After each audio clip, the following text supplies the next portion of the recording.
Over 20 Ontario municipalities now have passed motions supporting the phase out of natural gas in the provincial power generation system. And the City of Toronto was the latest one last week.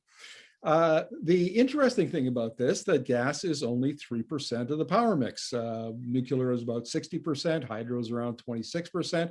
Gas is quite a small percentage. Yet this has been a very controversial issue. So we're going to talk to Professor Mark Winfield, who's an expert in sustainable energy and environmental policy at York University, and he can shed give us some insight into this issue. So welcome to the interview, Mark.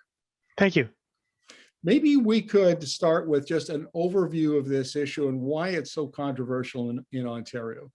Well, it's controversial at a number of levels. On the one hand, it's sort of seen as a follow through to the decarbonization of the electricity system, that we phased out coal, which had been 25% of the system up until around early 2000s. And this would sort of seem to sort of close the door on that process. What makes this complicated is that the role of gas in the system is more significant than 3% sounds. And there are a number of dimensions to that. Obviously, it plays a role in dealing with peaking and those sorts of issues, and its dispatchability is helpful in managing integration of renewables. But the real underlying issue here is that the role of gas is likely to increase significantly over the next decade. And the driver of that is the refurbishment of the Darlington and Bruce nuclear facilities, a process which will extend at least until 2033. And the plan is at the moment that as nuclear units are taken out of service for refurbishment, their output will be replaced by gas-fired generation.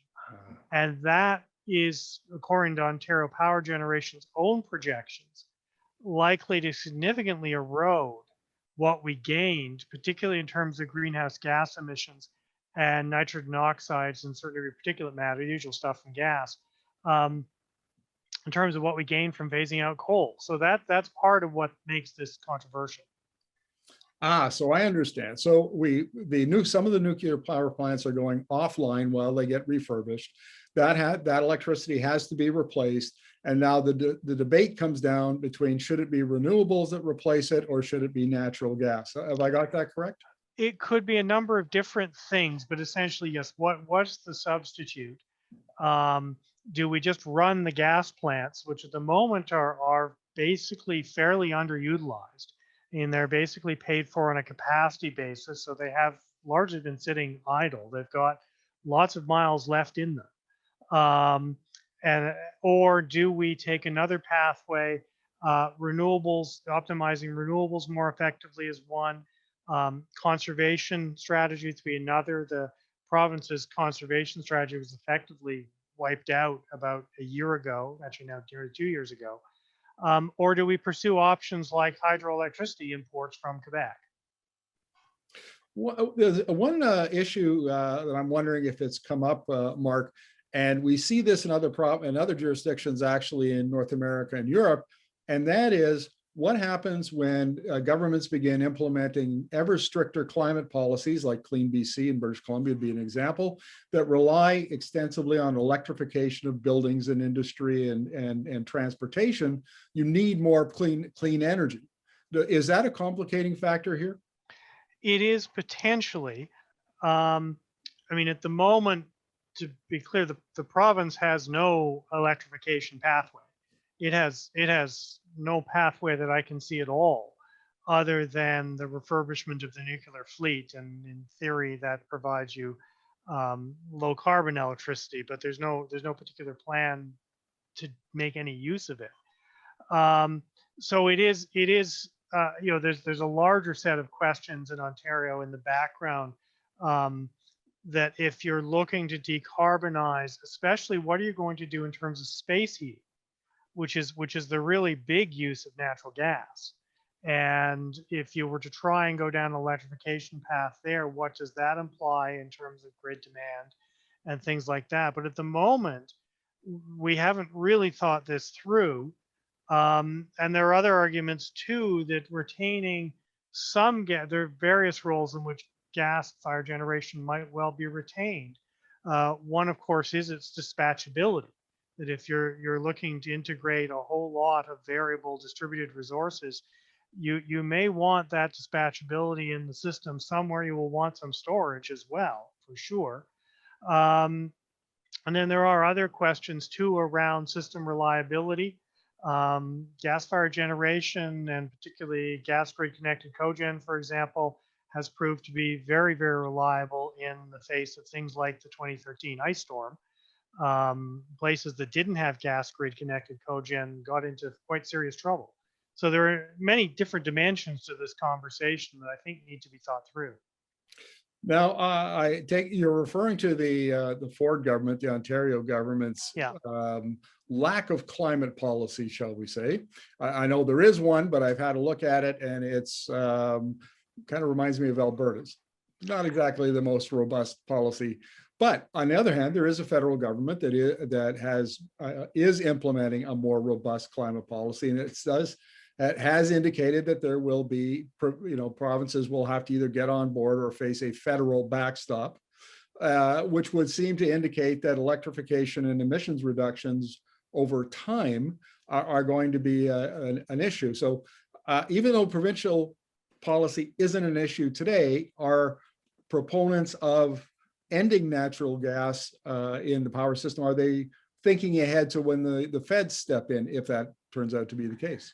Potentially. The federal backstop is already in place in Ontario, at least for consumer, on the consumer side. The province was let off the hook on the basis of what I would consider an extremely weak approach, an extraordinarily weak approach to industrial emissions.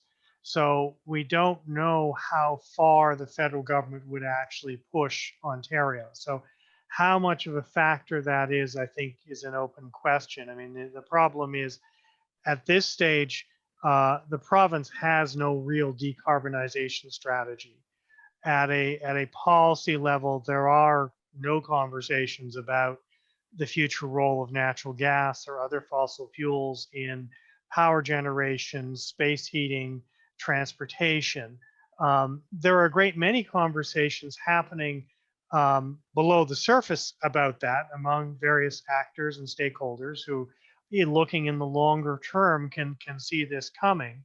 But at this stage, there's nothing at the surface level, either in terms of decarbonization or indeed in terms of the direction of the electricity system, for that matter, in terms of where we're going. If I can just stop you there, Mark, because that's of particular interest to me, the evolution of the utility business model. And I've had experts in electricity markets and electricity systems say that Ontario is a bit of a patchwork quilt. I think that'd be generous. It's not a well-designed market system.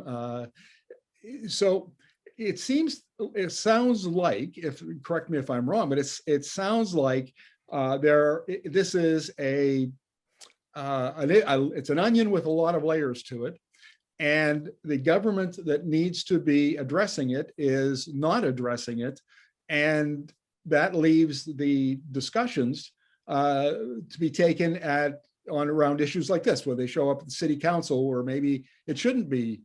That's not the really the best forum for it. Well, the way things have evolved. It's the only forum there is.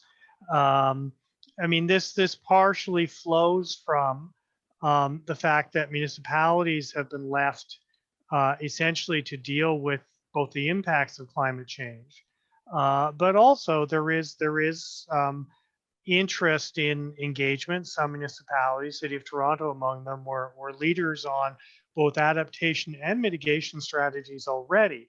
So there's been quite a lot of bottom-up activity thinking about where would distributed energy resources fit into these pictures.